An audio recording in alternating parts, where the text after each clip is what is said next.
Welcome back.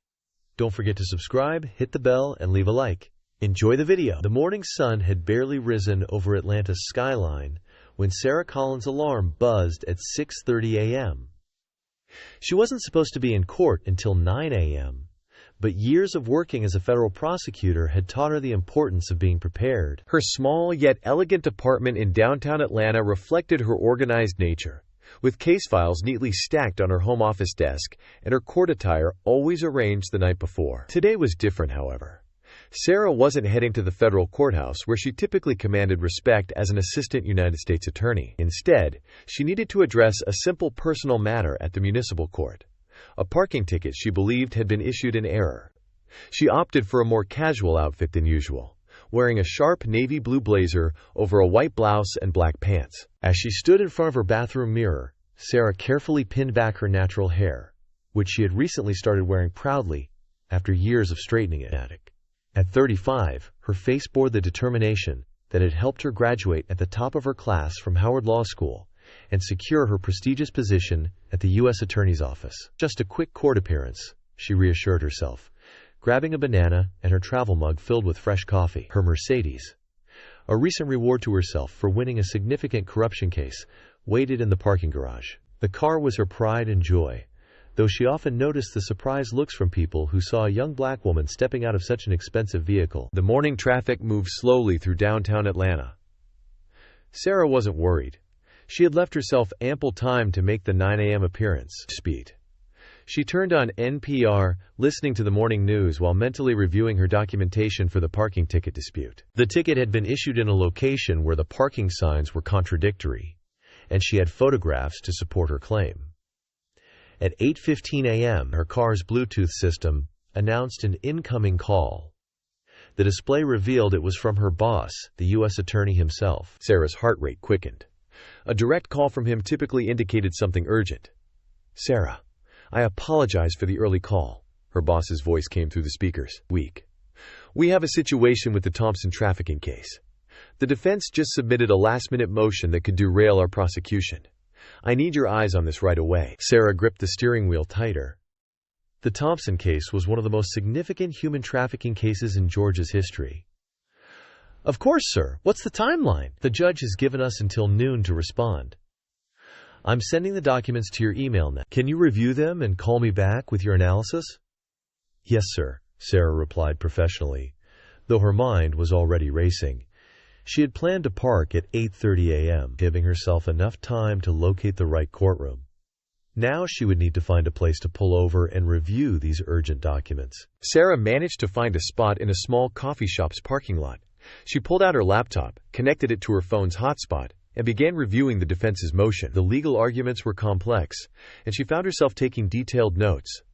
Time ticked by as she analyzed each point, determined to provide comprehensive feedback. When she finally glanced at her watch, her heart sank. It was 8:50 a.m. The municipal court was still 10 minutes away, and she knew finding parking would take additional time. Sarah quickly called her boss back, discussed her findings, and promised a more detailed review after her court appearance. Back in traffic, Sarah tried to maintain her composure. She had never been late to court before. It contradicted everything she stood for. But she also understood that her job as a federal prosecutor came with responsibilities that couldn't be overlooked. The Thompson case could affect numerous lives, and that morning's motion could impact the entire prosecution. She finally pulled into the municipal court parking lot at 9:10 a.m. As she hurried toward the building, her phone buzzed with a thank you message from her boss, noting that her quick analysis had been extremely useful. Sarah allowed herself a brief smile. At least the delay had served a significant purpose. What she didn't realize as she rushed up the courthouse steps with her documentation in hand was that her slightly late arrival was about to trigger a series of events that would expose deep-rooted biases in the very system she had dedicated her life to serving. Judge William Barrett's courtroom awaited her, and this ordinary morning was about to become anything but routine. Judge William Barrett's courtroom had a reputation for strict rules and cold efficiency. At 62 years old, with graying hair and wire-rimmed glasses, he carried himself with an air of authority built over 30 years on the bench. This Monday morning, he sat elevated above everyone else, his black robe pressed and perfect, observing as people filed into his courtroom for the 9 a.m. session. The municipal courtroom was already busy. 23 people sat on the wooden benches, most of them there for minor violations, parking tickets, traffic infractions, and small disputes. Judge Barrett noticed that most of the early arrivals were white, dressed in business attire, their paperwork organized and ready. He nodded approvingly at their punctuality. "All rise," the bailiff called out at exactly 9 a.m. Judge Barrett entered his routine with practiced precision, calling the first few cases quickly and efficiently. He took pride in running his courtroom like a well-oiled machine. Tardiness, in his view, was a sign of disrespect for the law itself. At 9:15 a.m., the courtroom door opened. Sarah Collins entered quietly, trying not to disturb the proceedings, but Judge Barrett immediately halted mid-sentence during another case. His eyes narrowed at the interruption, focusing on the black woman who dared to enter his courtroom late. "Step forward," he commanded, his voice sharp and cold. The other case was temporarily forgotten. Sarah walked to the podium, her posture straight and professional despite the hostile reception. Judge Barrett looked down at his calendar. "You must be Sarah Collins, scheduled for 9 a.m., he emphasized the time, his tone dripping with disapproval. "Do you think your time is more valuable than the court's time, Miss Collins?" Before Sarah could explain, Judge Barrett continued. His voice grew louder with each sentence, designed to make an example of her. Several people in the courtroom shifted uncomfortably in their seats.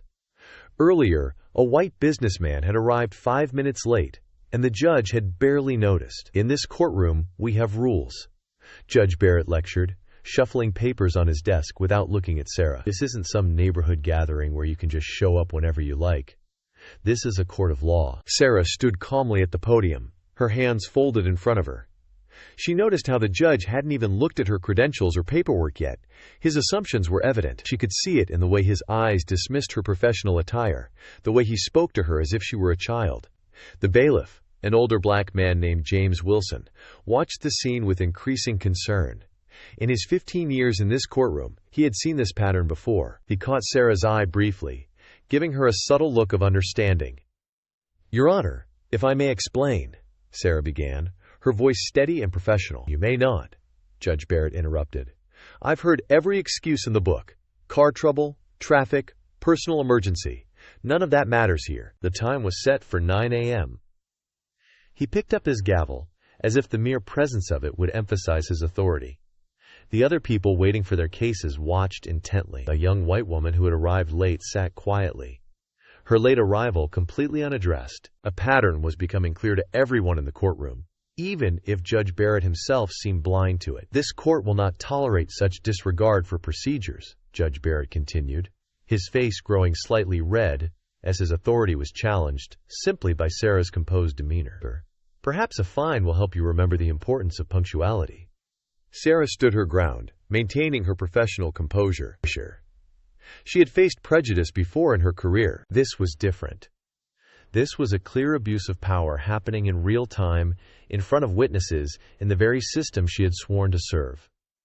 The tension in the courtroom thickened. Other defendants watched with a mixture of sympathy and concern. The court clerk, a middle-aged woman who had worked with Judge Barrett for years, looked increasingly uncomfortable as she typed the proceedings into her computer. What Judge Barrett didn't realize as he prepared to announce his punishment was that his next words would set in motion a series of events that would challenge not just his authority, but the entire system's approach to equal justice under the law. The real shock of the morning was yet to come. Judge Barrett leaned forward in his high-backed leather chair, his face stern as he prepared to deliver his punishment. The morning sunlight streaming through the tall courtroom windows cast harsh shadows across his features, making him look even more imposing than usual. "Miss Collins," he announced, his voice echoing through the now silent courtroom, "this court hereby fines you $500 for contempt." He paused, allowing the amount to sink in. It was one of the highest fines he had given for tardiness this year, though he didn't mention this fact. Sarah stood perfectly still at the podium, her mind quickly noting every detail of this interaction. She observed how the judge's eyes never quite met hers, how his tone carried that particular edge she had heard too many times before in her career as a federal prosecutor. She had developed a sixth sense for recognizing prejudice masked as authority. "The court clerk, Mrs. Thompson," typed the fine into the computer system with hesitant fingers. She had been keeping records in this courtroom for 12 years, and something about this situation made her uncomfortable enough to create a separate note in her personal log. Just last week, a white male attorney had arrived 20 minutes late, offering no explanation, and had received only a verbal warning. Furthermore, Judge Barrett continued, seemingly encouraged by Sarah's silence, let this serve as a lesson in responsibility.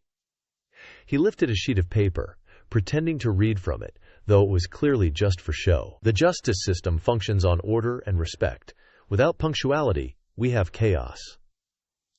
In the gallery, the other defendants watched with varying reactions. The young white woman in a business suit checked her watch, remembering that she too had arrived late but received no comment from the judge. An elderly black man shook his head slightly, having seen this scene play out too many times before. The bailiff, James Wilson, maintained his professional stance by the judge's bench, but his jaw tightened noticeably. In his 15 years of service, he had kept a mental record of such incidents, though he never spoke about them. Today's fine was significantly higher than usual, and the timing of it all seemed particularly harsh. Sarah took a slow, deliberate breath. She had handled countless cases in federal court, prosecuted dangerous criminals, and faced down hardened defense attorneys. This situation was different. It was personal, yet it represented something much bigger than herself. She carefully pulled out her phone and made a quick note of the exact time and amount of the fine. Additionally, Judge Barrett added, warming to his role as disciplinarian, "You'll pay this fine before leaving the courthouse today. We wouldn't want you to be late with that as well." A few nervous laughs came from the gallery, quickly silenced by the tension in the air. The morning sun had shifted now, illuminating Sarah's face as she stood at the podium. Her expression remained professional, but her eyes held a determination that would have made a wiser judge pause. She had spent years building cases, gathering evidence, and pursuing justice. Now, unwittingly, Judge Barrett was providing her with every element needed to expose systemic bias in his courtroom. "Do you understand the fine as I have explained it?" Judge Barrett asked, his tone suggesting he expected nothing but a meek acceptance. Sarah's voice, when she finally spoke, was clear and measured. "Yes, Your Honor, I understand completely." Each word was carefully chosen, her tone revealing nothing of her thoughts. She had learned long ago that sometimes the most powerful response was to simply document everything and wait for the right moment. The judge nodded, satisfied with what he interpreted as submission to his authority. He reached for the next case file on his desk, ready to move on, as if he hadn't just demonstrated exactly the kind of bias that plagued the justice system. But he failed to notice was Sarah's careful documentation of his words, his tone, and his different treatment of defendants. He didn't see her quickly type a message to her office. He was completely unaware that his next few moments of supposed authority were about to become evidence in a much larger discussion about justice and equality in the courts. The courtroom remained tense as Judge Barrett prepared to move on to the next case, but Sarah wasn't finished. In fact, she was just getting started. The next few minutes would shake the foundations of Judge Barrett's carefully controlled world, and he didn't even see it coming. The moment Sarah Collins opened her briefcase, the atmosphere in the courtroom shifted. She pulled out a leather credentialed holder, its gold federal seal catching the morning light. Judge Barrett had already started to turn his attention to the next case, assuming their interaction was over. He was wrong. "Your Honor," Sarah's voice carried a new authority that made everyone in the courtroom pause. "Before we proceed, I need to properly introduce myself for the record." She held up her credentials, gold badge of the United States Department of Justice clearly visible on the trainge. "I am Assistant United States Attorney Sarah Collins, currently serving in the Northern District of Georgia." The effect was immediate and dramatic. Judge Barrett's face, which had been flushed with authority just moments before, drained of color. His hand reaching for the next case file froze in midair. The courtroom fell so silent that the old ceiling fan's gentle whirring seemed suddenly loud. Mrs. Thompson, the court clerk, stopped typing mid-sentence, her fingers hovering over the keyboard. The bailiff, James Wilson, couldn't help but let a small smile cross his face. He had seen many things in this courtroom, but this moment would be one he would remember for years to come. Judge Barrett started, then stopped. For the first time that morning, he actually looked at Sarah, really looked at her. He saw not just her race or gender, but her professional demeanor, her perfectly tailored blazer, and most importantly, the federal credentials in her hand. "I apologize for my tardiness this morning," Sarah continued, her voice steady and clear. "I was delayed due to an urgent federal case requiring immediate attention, the Thompson human trafficking prosecution, which I'm sure Your Honor is familiar with from the news." She paused, letting the weight of her words sink in. "I have written confirmation of this from the U.S. Attorney's Office, which I'm happy to provide to the court." The young white woman who had arrived late earlier sank lower in her seat, witnessing what felt like a scene from a legal drama. The elderly black man in the gallery sat up straighter, a look of pride crossing his face. This was something he had waited decades to see. Judge Barrett's mouth opened and closed several times before he found his voice. Attorney Collins." He shuffled papers on his desk, suddenly looking much smaller in his elevated chair. "Had I known your position?" "My position," Sarah interrupted firmly but respectfully, "should not matter, Your Honor. What matters is the equal application of justice." She placed her credentials on the podium and pulled out her phone. "I have documented several concerning patterns in this morning's proceedings, including the disparate treatment of defendants based on their race and perceived status." The judge's face shifted from pale to slightly green. As a municipal court judge, he knew exactly how much trouble a federal prosecutor's attention could bring. His mind raced back through the morning's proceedings, suddenly seeing them through new eyes. "Perhaps," he said quickly, "we could discuss this in chambers, and of course the fine is dismissed." "No, Your Honor," Sarah replied, her voice carrying the weight of every time she'd faced prejudice in her career. "The fine should not be dismissed simply because of my position. That would only reinforce the systemic bias I'm addressing. Instead, I believe this presents an opportunity for a broader discussion about equal treatment under the law."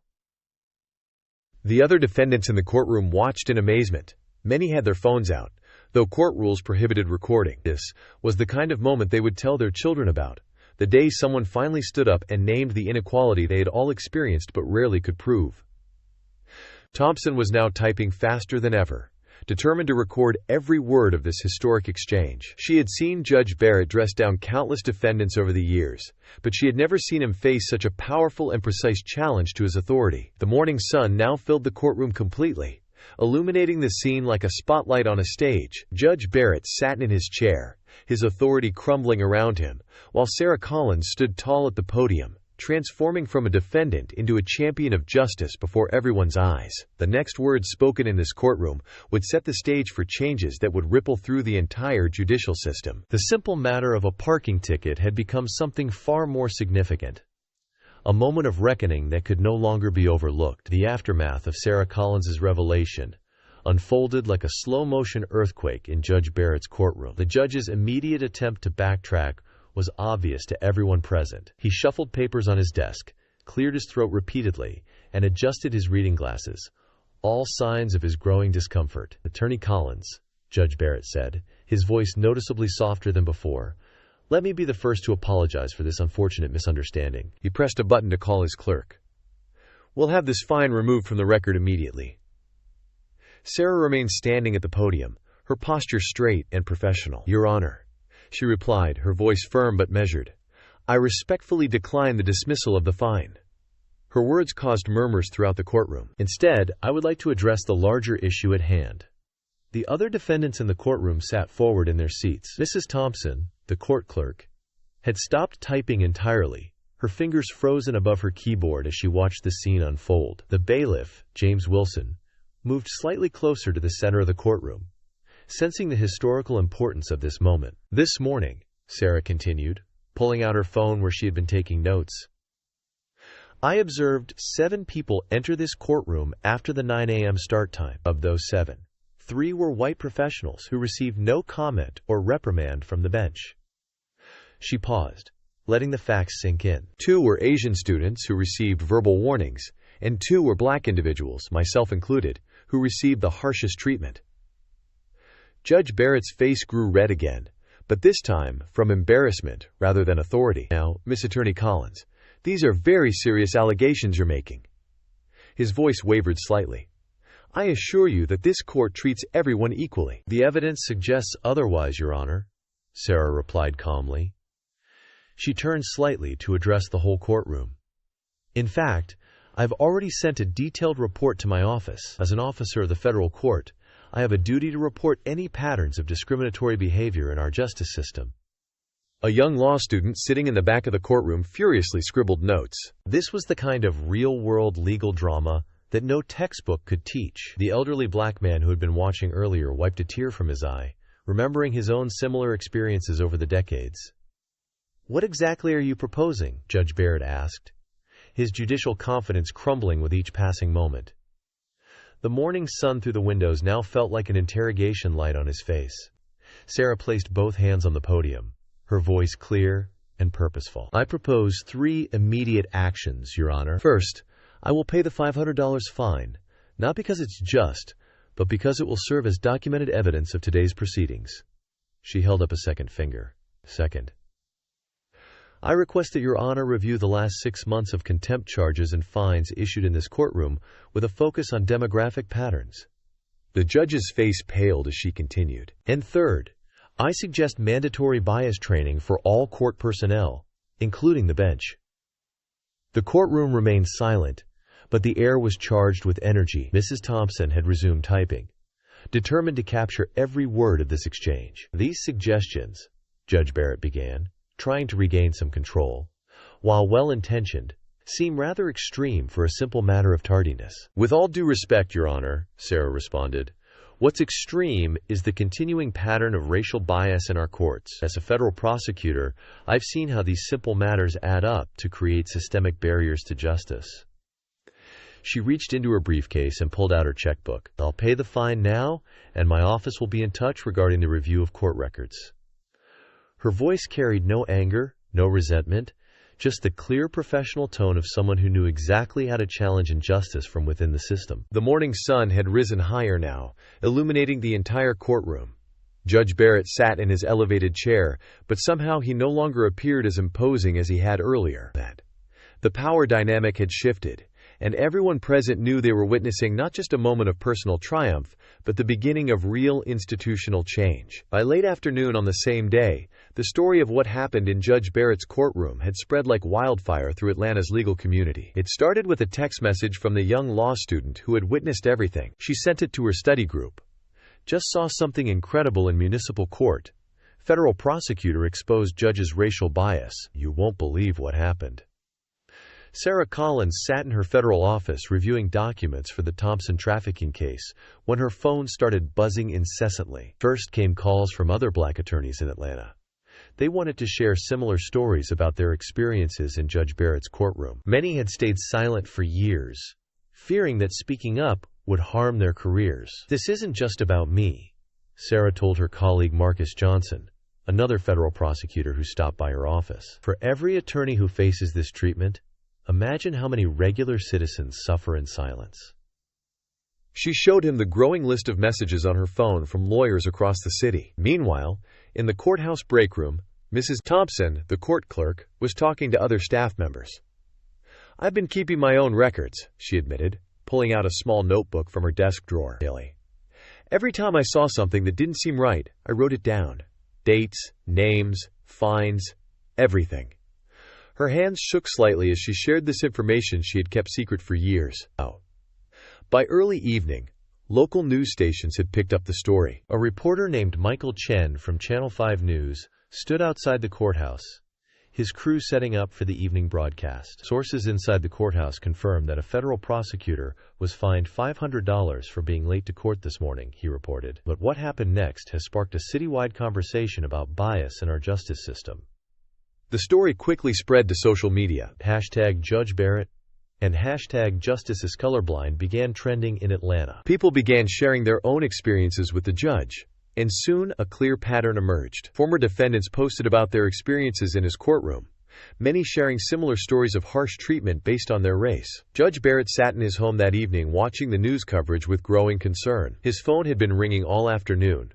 Calls from other judges, from the Judicial Review Board, and from reporters seeking comment. He had served on the bench for 30 years, and now his entire career was under scrutiny. Sarah's office phone rang again.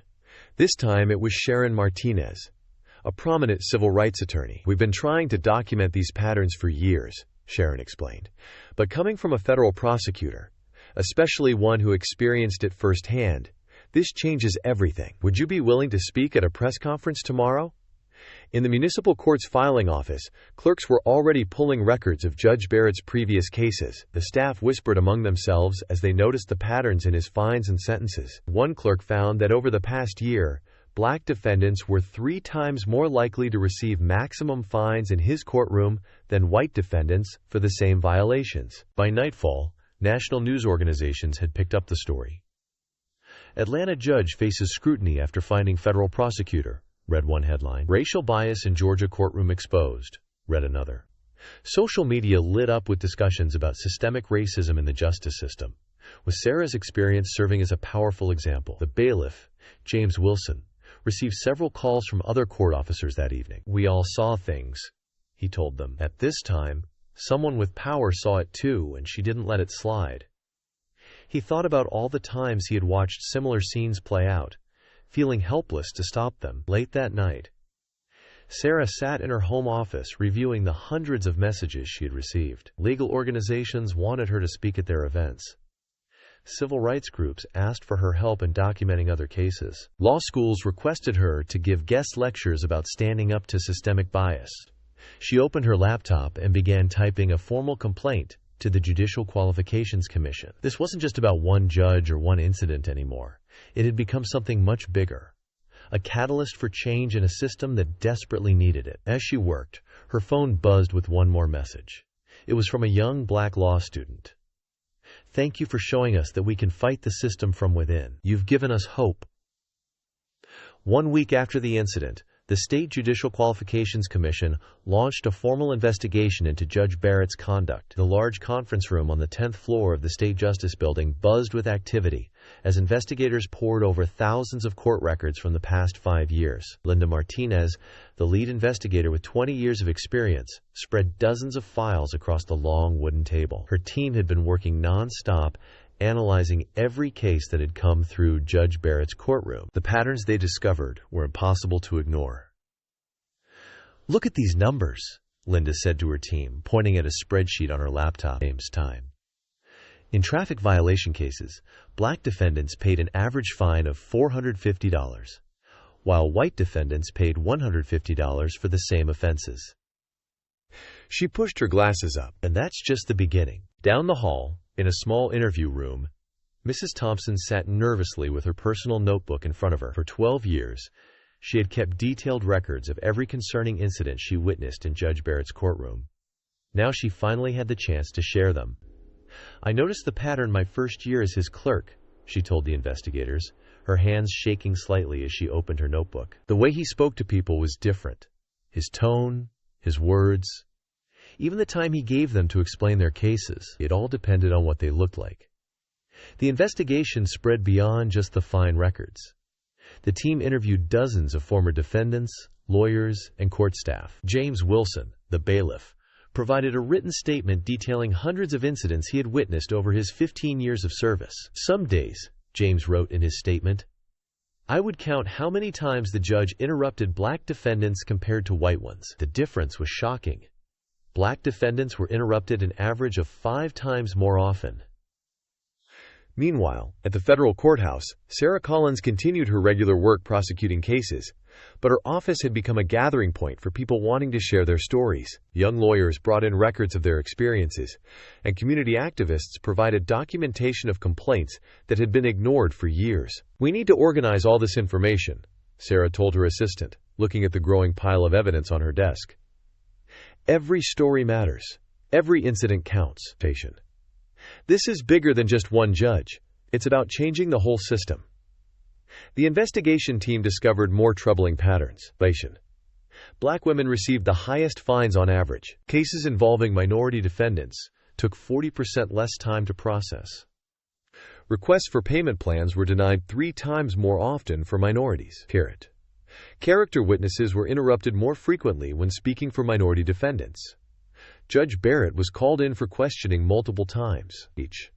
Each session revealed more about his unconscious biases. When shown the data, he appeared genuinely shocked, having never realized the extent of his discriminatory behavior. "I've always prided myself on being fair," he said during one interview, his voice quieter than his usual courtroom tone. "I never thought.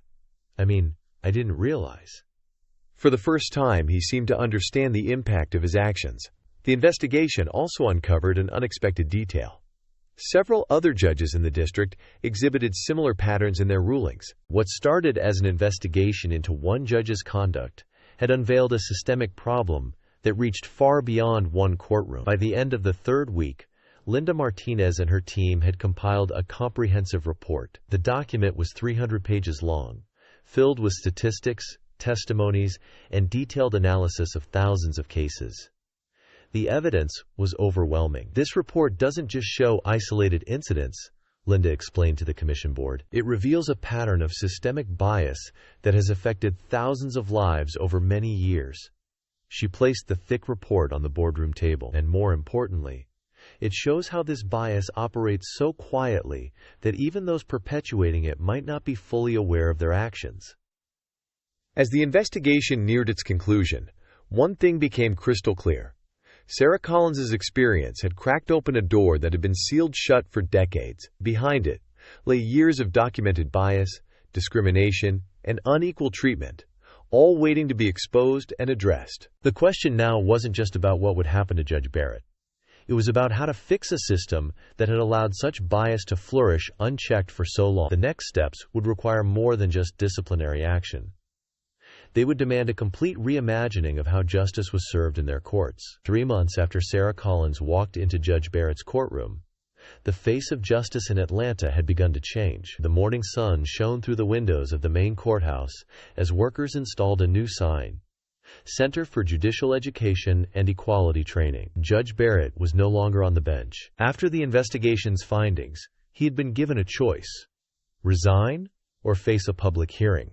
He chose resignation. That wasn't the end of his story. In an unexpected turn of events, he became part of the solution. "I never saw my own bias," Judge Barrett told a roomful of judges during the first mandatory training session. He stood at the podium, looking different from the man who had once fined Sarah Collins. His voice was humbler, his posture less rigid. "I thought being fair meant treating everyone the same way, but I never stopped to examine how my own background and assumptions affected my decisions." Sarah sat in the back of the training room, watching the scene unfold. She hadn't expected this outcome when she stood up in that courtroom 3 months ago. Next to her sat Mrs. Thompson, a former court clerk who had been promoted to head a new court monitoring program. The changes spread far beyond one courthouse. New rules required all courts to keep detailed records of fines, sentences, and judicial conduct. These records were now reviewed monthly by an independent committee that included community members, legal experts, and civil rights advocates. James Wilson, the bailiff, had been appointed to lead a new training program for court officers. "We're the eyes and ears of the courtroom," he told his first class of trainees. "It's our duty to speak up when we see unfair treatment. The old days of staying quiet are over." In her federal prosecutor's office, Sarah looked at the wall where she had hung her $500 fine receipt in a frame. It had become a symbol of change, reminding everyone who visited her office that one person's stand could make a difference. Below it hung a new photo of her with a group of law students. She now taught a weekly class on ethics and bias in the legal system. The local bar association had created a new reporting system for lawyers to document instances of bias. In its first month, the system received over 200 reports. Each one was investigated thoroughly, creating a clear picture of where problems existed and how to address them. "It's not just about punishing bad behavior," Sarah explained to a reporter during an interview. "It's about changing the way we think about justice. Every person who walks into a courtroom deserves to be treated with respect, regardless of their race, gender, or background." The changes weren't limited to Atlanta. Other cities began adopting similar reforms: mandatory bias training for all court personnel, regular audits of judicial decisions to check for racial disparities, community oversight committees to review court practices, new guidelines for standardizing fines, and mandated diversity training for law school students. One morning, exactly 3 months after the incident, Sarah received a letter. It was from the young law student who had witnessed everything that day in court. The student wrote about how that moment had changed her career path. She was now focusing on civil rights law. "You showed me that change is possible," the letter read. that sometimes all it takes is one person willing to stand up and say this isn't right. The student had started a legal clinic at her law school to help people who face discrimination in court. The elderly black man who had been in court that day came back to visit the courthouse. He walked slowly through the halls, looking at all the changes. New signs in multiple languages welcomed visitors. A help desk offered free legal guidance. The security guard smiled and greeted everyone equally. "I've been coming to this courthouse for 40 years, he told a young clerk at the help desk, his eyes filling with tears. "This is the first time I felt like justice might really be blind." Sarah's phone buzzed with a message. The Judicial Review Board wanted her to head a new commission on court reform. As she read the message, she thought about that morning 3 months ago. One small moment of standing up for what was right had started a wave of change that was still growing. In the main courthouse lobby, a new plaque had been installed. It read, "Justice is not just about the law, it's about how we treat each person who walks through these doors." Below these words was the date. The day Sarah Collins walked into Judge Barrett's courtroom and changed everything. Here on Karma's Twists, we share the most impactful stories of karma and justice that the world needs to see. Don't miss a single moment of good triumphing over evil. Join our community and subscribe. Be part of the movement that believes justice always wins.